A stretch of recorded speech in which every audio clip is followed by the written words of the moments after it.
The airport remains open, and so you needn't call to check from them in connection with that. We've also received some questions from private businesses, et cetera. If you work in a large office tower in excess of 1,000 persons, of course, this order doesn't impact them unless, of course, they have some giant event on the ground floor. One other point that I wanted to make is this. I know that there are a lot of people that are concerned, that are scared. Really what we're trying to do now is have an important preventative step. And that's what this is all about. We're not trying to be alarmist. We're not trying to concern folks. What we're trying to say is how can we make sure that we don't see a significant impact before we can handle it here in Kansas City. And so that's why we believe we're looking to larger events, 1,000 or more. That's why we're looking to at least this 21-day period, and then we'll see review. There may be some questions relating to how do you come to that number. And largely what we wanted to say was this is about at least the large events for now. If it becomes necessary that we need to look at numbers at a lower number, 500, 250, then we'll evaluate that at the time. But we view, in the interest of public safety now, that our large event number was more important for us to hit and to address a lot of those events, particularly given the number of people that travel coming into some of the bigger events that we might see in our community. So with that, I want to say thank you all for being here, and we welcome any questions. Why didn't you do this yesterday before the first game of the Big 12 tournament? You know, yesterday and the days before, we had a conversation, myself, Drs. Carney, Dr. Archer, about public health issues, public health concerns. I think we've seen a lot change even in the last 24 hours. We've seen more health departments around the country, more orders issued from mayors, governors, et cetera, even in the last day after our press conference at 7 a.m. yesterday that spoke to these issues, that spoke to containment. And so I think we were able to evaluate actually yesterday afternoon what was the important next step for Kansas City, and we think that this is the best step for us. In this state of emergency, there's a bunch of things that it says that you can do that you haven't necessarily ordered yet. Yes. Such as order evacuations, close businesses, gas stations, liquor stores, and anything else that you need to do to protect life and property. What is the likelihood that you will go beyond this step today and do some of them? And on that one, we are not certain yet. We wanted to make sure that the full parameters of what's allowed in the charter and our code of ordinances were clear for folks. I think, frankly, what we're trying to do is give some good guidance as well. In the last 24 hours in particular, we've received lots of calls from organizations, festivals, businesses, parade folks, schools, about what we can do, what will happen. What we're trying to say now is, at least for the next 21 days, this is where we're seeing activities that need to be curtailed. To the extent that there is more necessary, we certainly will evaluate that. I've probably seen Dr. Archer and Dr. Carney almost every day, it feels like, and I imagine it will continue to be that long term. I'll make one other note. The city manager referenced this morning. He is in constant contact with our department directors, all of them, to make sure that, first of all, we're protecting our city workforce, but also the people of Kansas City, making sure that we have consistent communication and responses to all of these issues. Does this apply to churches that might have a congregation above 1,000 on a Sunday morning? So I've actually talked to a few pastors already since this time as well. 1,000 is generally larger events. It's our view that there aren't that many churches that usually have an assembly of 1,000 people or more in the morning. But this does speak to all events over 1,000 persons. And so some of this will continue to be, as the doctors note, self-responsibility.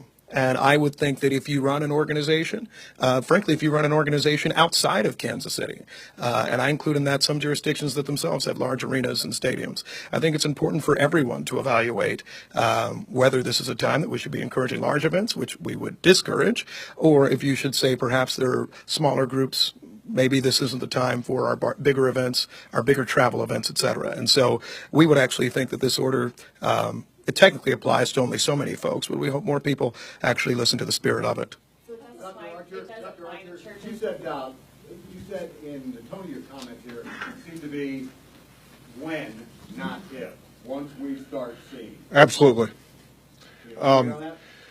Most of the best public health experts across the country that I've been in contact with will figure that we'll probably have 60 to 80% of the population in this country that will become infected with this virus at some point over the next 2 years.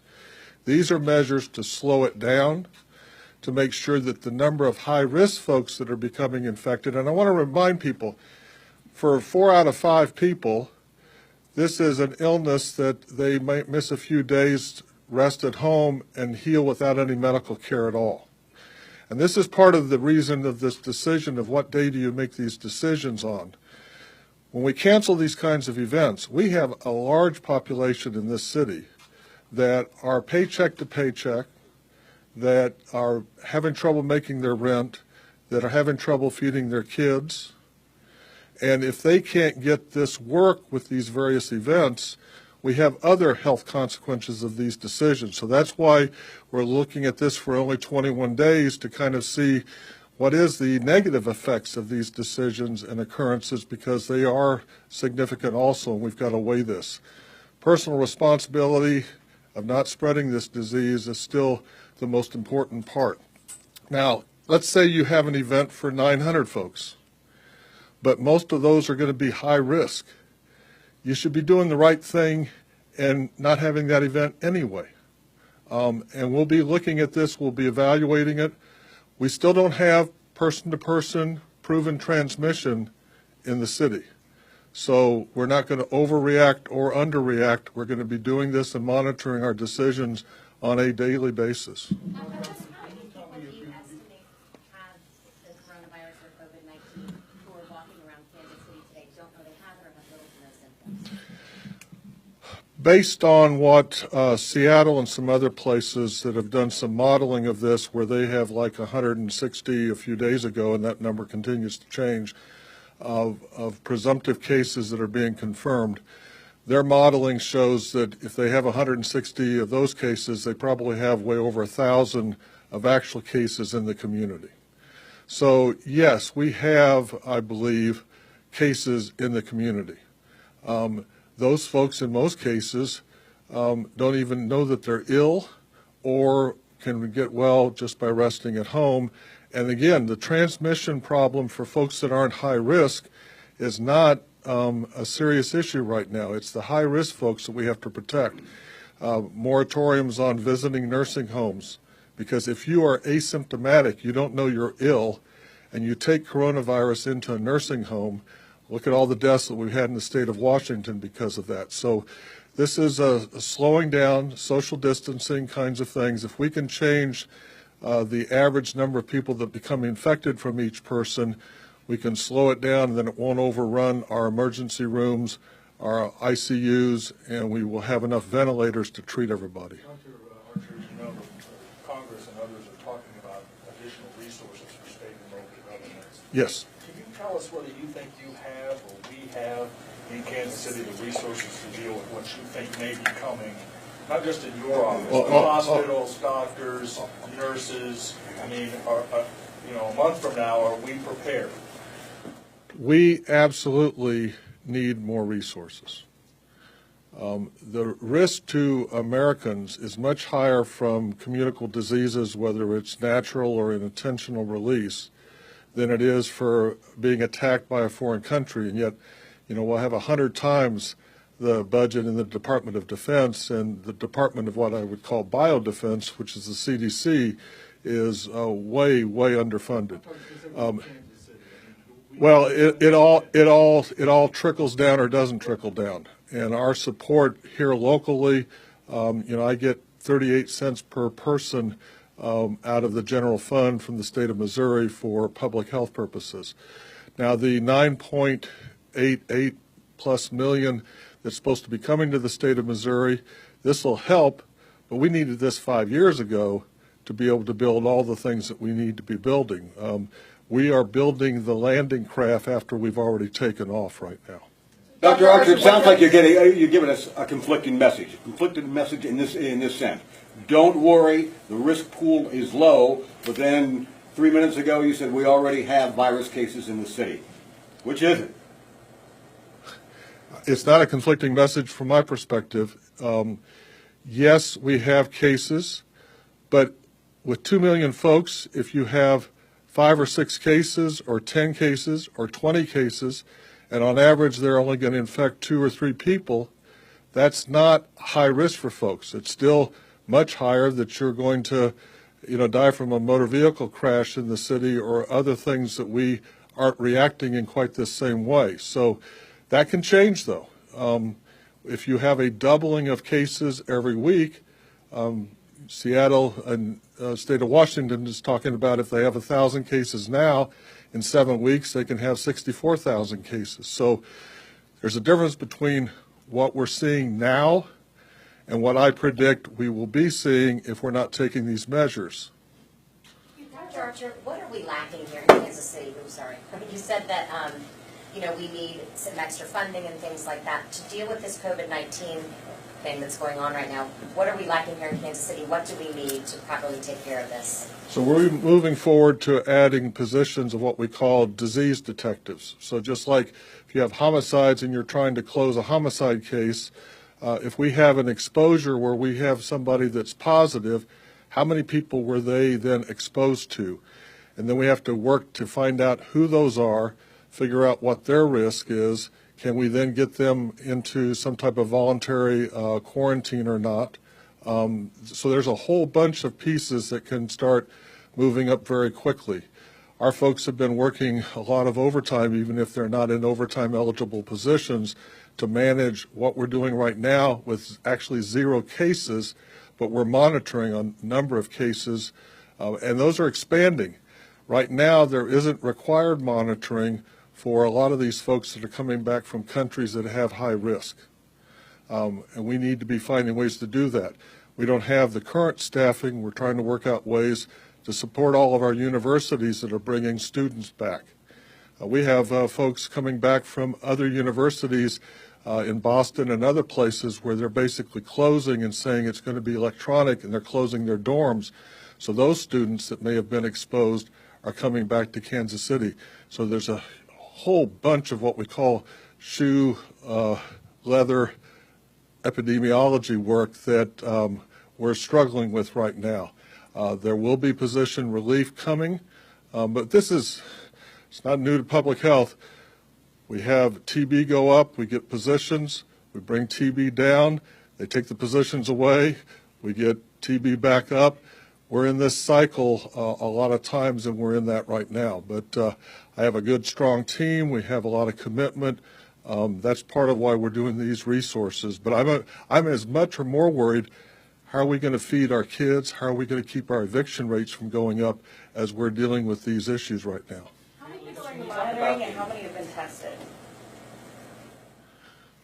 We're actually not talking about the exact number that we're monitoring, because that's a very moving number. Literally, it changes from minute to minute, day to day. We have tested a number of folks, probably less than a dozen right now, and none of those have come back positive. You talked a little bit about quarantine, Dr. Archer. Yes. Do you have plans for sort of group quarantine, or some cities have taken hotel, because you do have some populations for whom quarantine will be difficult, older homes, smaller homes.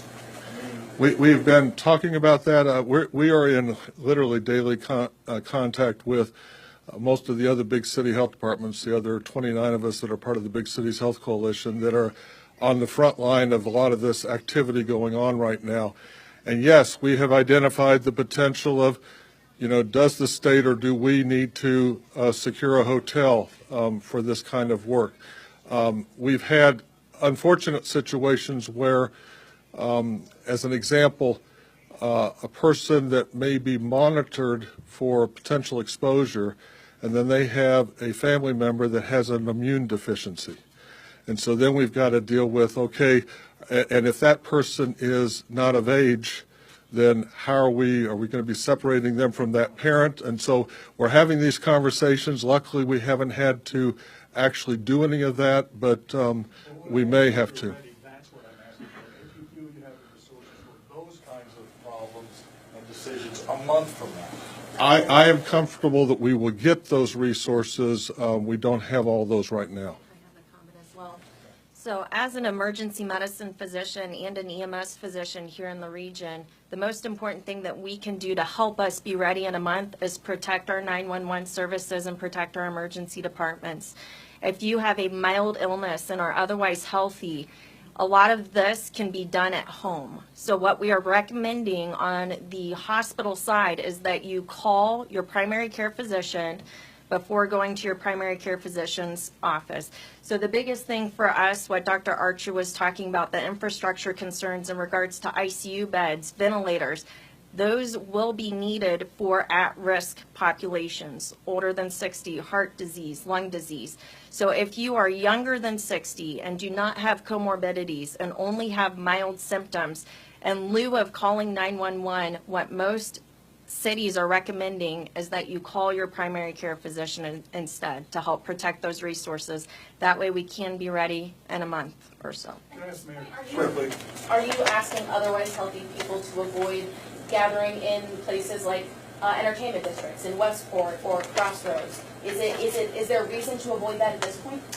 So as Dr. Archer had mentioned, you can have the virus and carry the virus without any symptoms. And so if you have a legitimate concern and or a positive test, we highly recommend that you do not expose others.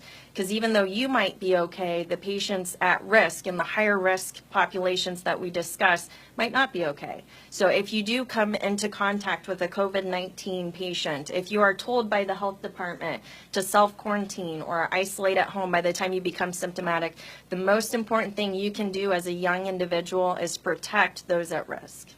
If you're not exhibiting symptoms and you feel fine, there's no reason to avoid leaving the house. I think at this point, no. This isn't a mass quarantine of the area that you've seen in Italy, other places. Instead, right now, I think we're suggesting that there is heightened risk at large events. That's how we've seen spread happen in a number of clusters throughout our country, and that's the reason why we're announcing these protocols today. Yes. We've had zero cases of somebody giving it to another person here in Kansas City. Now, that can change, and if that changes, some of our recommendations may change. But at this point, there isn't a reason, other than the high-risk groups, to be staying away from these kinds of settings right now. Could you scoot over and say that again in front of the microphone so we can all get that on camera? I'm sorry. As part of that double message that you were talking about, we've had 0 cases of somebody who comes back, imports the disease here, and has spread it to somebody else. We probably will have some of those. We have 0 now at this point in time. So overreacting, shutting down all the different economy issues.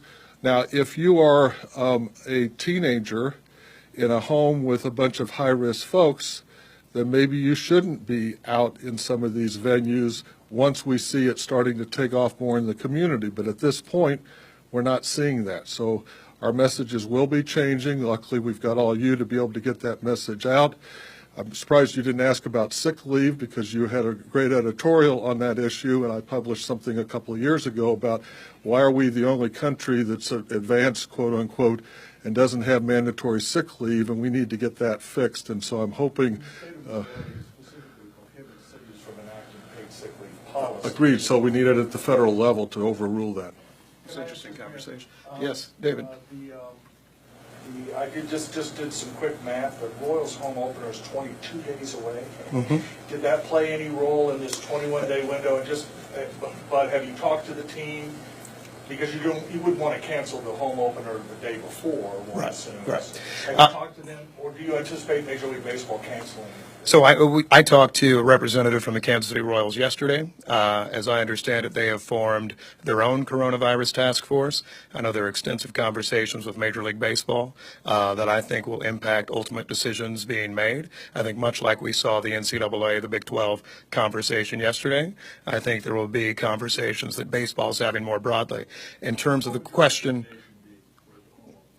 for 22 days from now, I'm not certain yet. That's why we put a time limit on. There was some discussion to let you know as to whether do we want to make this indefinite or do we want to make this some time length. We elected to go with a timed period because we wanted to say to those events that are coming up this weekend, next week, the week that follows, you should not have your event in Kansas City. I think we should give that sort of direction to the folks that are using Bartle Hall, that are planning to go to Fiddler on the Roof, anything under the sun.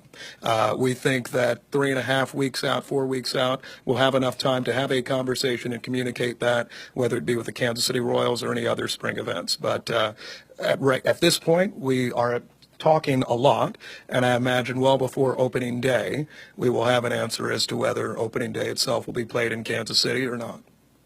Can you talk about the enforcement of this as well? You know, the Big 12 tourneys canceled. You'll still have thousands of people in the area, downtown Yeah. area. Are you relying on police to break up groups, or if there's a rally, 10 days from now, how's that all going to work out? So clearly, organic, I guess, rallies and congregations that bring people together will be a little bit more difficult to police. But fortunately, we have rules of permitting in Kansas City.